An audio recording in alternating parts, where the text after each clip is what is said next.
Hey everyone, I'm Heath Daniels. I'm here at the Rivera and Rivera Gallery in West Hollywood.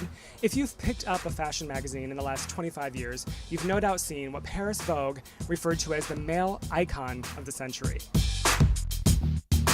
He embodies what male sensuality is for the 21st century. He's elegant, he's lustful, he's crude, he's sleazy, he's glamorous, he's a model, he's lowbrow, he's highbrow, he's everything all mixed together. I'm here at the opening night reception for Tony Ward, Ward of the State, a group exhibition celebrating model, actor, and artist muse, Tony Ward.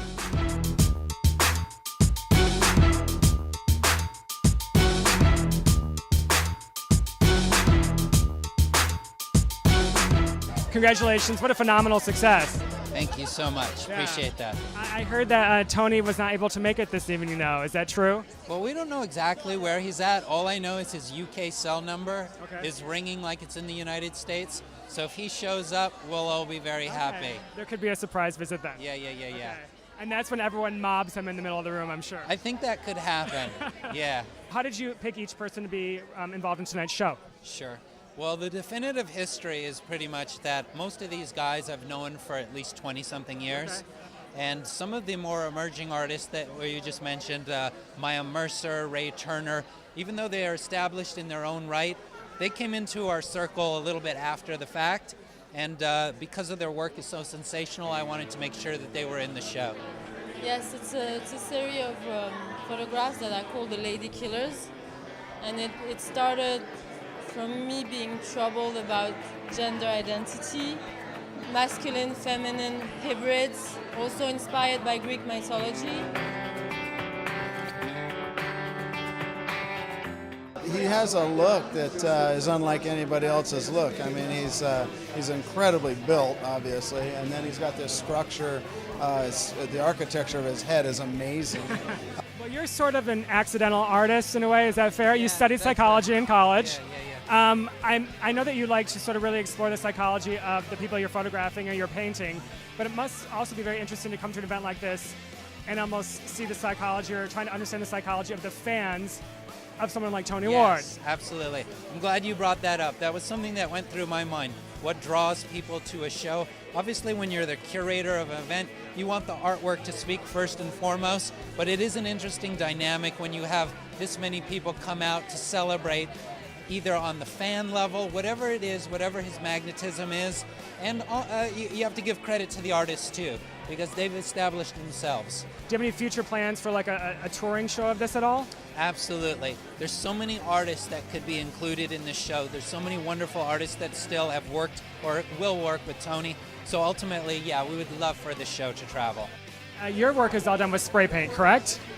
Not all of it, but I do incorporate a lot of spray paint. And then the background of this piece we're standing in front of is all spray paint. And then the top coat, the black and white, is oil. Okay.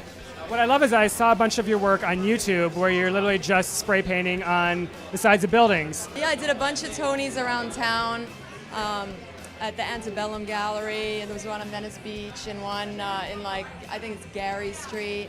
And those we filmed a lot of them. It was fun.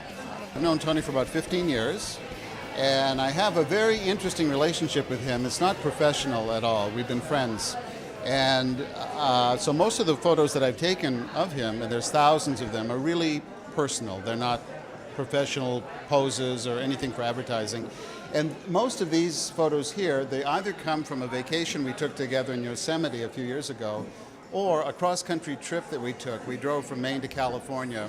Well, I think what makes him interesting is if there is a male model out there that is more comfortable taking his clothes off. I'm not really sure who it is. I mean, maybe Joe D'Alessandro back in the day, perhaps, but... Joe was, but Joe didn't really work as a professional model like Tony did. Yeah. Tony, began his career naked. And I think maybe that's part of his comfort. It doesn't bother him. He's used to it. With no reservations about doing it. Not at all. No, he drops his pants at the strangest times. Well, maybe and we like that, and we're all good with that. I'm here with an amazing artist, I gotta say, Rick Castro. It's such a pleasure to meet you, and you have so much work represented here tonight. Oh, thank you. You're welcome. You've known Tony for since like 20 years or so now, 25 years? Oh, try 30. 30 years? Yeah, longer than I care to remember. Yeah. Before he had any tattoos, or did you meet him when he had a tattoo? When he was totally bare. I met him when he was about 22.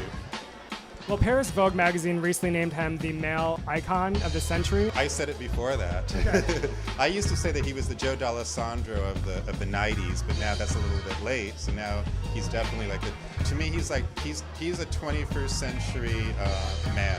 You're also sort of responsible, I think, for bringing Tony Ward to the public in a way that we hadn't seen before, because you're very much involved with Hustler White. Yes. Tell me how that project came about. In 1992, I met Bruce LaBruce, and I told him about a project I was working on called Hustler White, which is a documentary, a VHS documentary, date myself again, VHS documentary about street hustlers in Santa Monica Boulevard. And when I thought about casting the lead of character, I thought of Tony immediately. But at that time, he had already done a lot of videos with Madonna, and he had been dating her, and he was in a sex book, and he had become like pretty high profile. So, I made like a feeble attempt to contact him and just say, oh, will you be in my film? And, I didn't hear back from him. And so we went ahead and cast an actual hustler for the lead, whose name was Monty. Okay. And during that time, Monty got a girl pregnant, he married another girl, he stole a car, and he stole somebody's guitar, so we figured that he was a security risk. So I called Tony back again. I said, just look at the script and see what you think. So he looked at the script and called me back within an hour, and he said, I definitely want to do this film. Well, it's so perfect that you kept his name as Montgomery, because Montgomery Ward was like such the subversive great thing in that film. Sure, and does that shop even exist anymore, Montgomery Ward? I don't know, but I got to say that coming from a rural town in Michigan and having seen Hustler White on VHS back in the day, I was ridiculously disappointed when I moved to LA and there was not a hustler scene on Santa Monica Boulevard when I got here. So you were responsible for a dream that never came true for me. Blame the internet. Yeah. It's all about the internet. It took over any kind of street culture.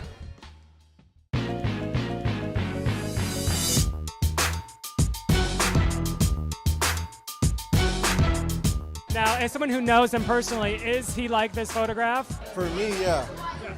Yeah, because the crazy part about it is that he's been a male model in the fashion industry for so long, and there was so many men and women that photographed him in a certain way. They always photographed him as like sexy or the softer side of him, But when I was around him, he just was normal and just acted, like a, just like a, regular guy, I heard his wife is expecting, which is the reason that Tony Ward couldn't be here tonight, is that his wife is expecting and they live in England. So is that true? Yeah, I'll be in London on Monday, so hopefully I'll get to, hang out with him. Is he a muse for you? Do you find that you're inspired just by sort of working with him to do more or varied work that you wouldn't have done before?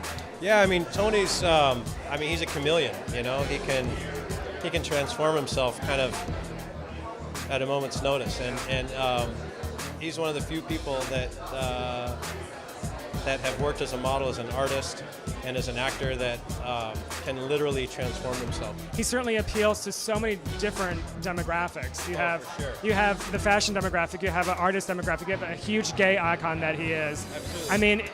Rock stars. Models. Yeah. Everyone is like, Tony is one of those people that I think is, it's easy to become enamored with and by Tony.